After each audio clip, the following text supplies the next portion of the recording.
A lot of unhappiness comes about in this world because we can't let other people know what we mean clearly enough. One of the philosophers who can help us with our communication problems is Ludwig Wittgenstein. He was a recluse, he had a stutter, paused for ages in the middle of his sentences, and had a habit of storming out if he didn't like what people were saying.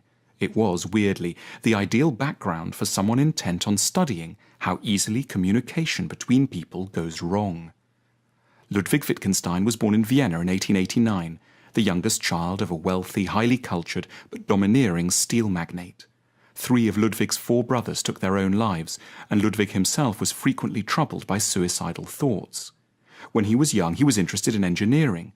After studying at Cambridge, his father died, and he inherited a lot of money. He gave it all away, mainly to his already very rich relatives, and went to live in Spartan solitude in Norway. Then he started writing a book published in 1921 called Tractatus Logico-Philosophicus. It was a short, beautiful, and baffling work. The big question that Wittgenstein asks in it is, how do human beings manage to communicate ideas to one another? And his answer, which felt revolutionary, is that language works by triggering within us pictures of how things are in the world.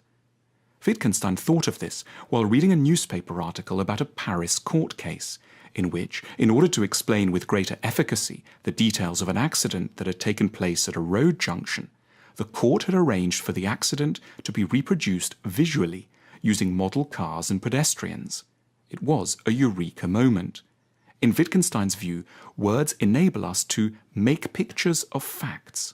To say, the palm tree is by the shore, paints a rapid sketch that, like the model, lets another person see the situation in their mind and understand.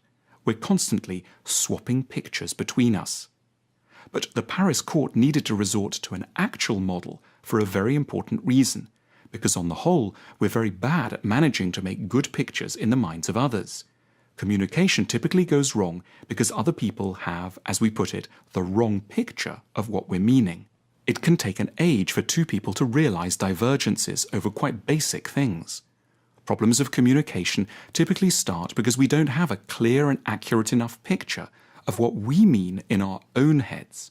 We say quite meaningless or muddled or unelaborated things, which therefore can go nowhere in the minds of others.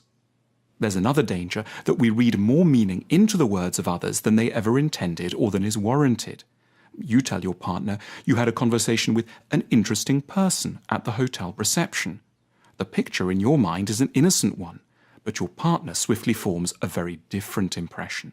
The Tractatus is a plea by a very taciturn, silent and precise Austrian philosopher to speak more carefully and less impulsively. As he famously put it, wovon man nicht sprechen kann, darüber muss man schweigen. When he published it, Wittgenstein thought somewhat grandly that the Tractatus was the last work of philosophy that would ever need to be written. So he looked around for how to fill the rest of his life. He turned to architecture and spent a couple of years designing a house for his sister in Vienna. He spent ages getting the door handles and the radiators right. Very late on in the project, he got increasingly bothered about the ceiling in one of the rooms and came to the conclusion that it was too low. At immense inconvenience to everyone, he insisted on having it raised by 3 centimeters. It made all the difference, he thought. Then, in 1929, Wittgenstein suddenly returned to Cambridge and to philosophy because he realized he'd had some new things to say about language and communication.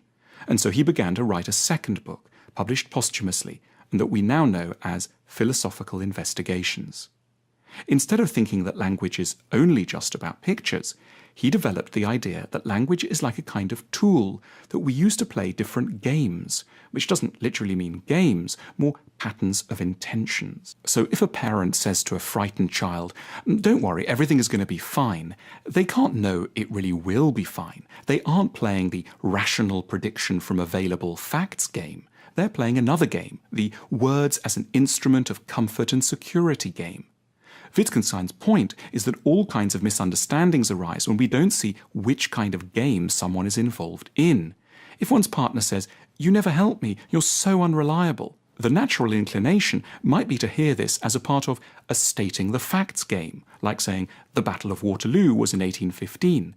So one might respond by citing facts about how actually you got the car insurance yesterday and you bought some vegetables at lunchtime too. But actually, this person is involved in a different language game. They're using words not to capture facts, they're playing the help and reassurance game. So in the language game they're involved in, you never help means, I want you to be more nurturing. Working out the game in question is, Wittgenstein realized, key to good communication. In the philosophical investigations, Wittgenstein also wanted to draw attention to how much of our self-understanding depends on the words of others, on languages that have developed publicly and communally over many centuries, long before we're born. For example, on Sunday afternoon, I might fall prey to a worried, confused mood as I think about the week ahead and everything I've got to do. My ability to know this very private side of myself and to help others know me will be hugely enhanced if I have to hand a word that's been around a while. Angst, a word which was helpfully formulated by the philosopher Kierkegaard in 19th century Copenhagen. Words like angst, or also nostalgia, melancholy, or ambivalent, and many others help us to name elusive areas of our own experience. Language is a public tool for the understanding of private life. The richness of the language we're exposed to is therefore really important to our self-knowledge. Reading many books gives us tools with which to help to know who we are. Though a lot of Wittgenstein's philosophy is deeply complicated, it's underpinned by a desire always to be helpful. The task of philosophy, said Wittgenstein, is to show the fly the way out of the fly bottle. The particular fly bottle he was interested in was language, and before his death from cancer in 1951, he managed to let out for us a lot of word flies, usefully for us all.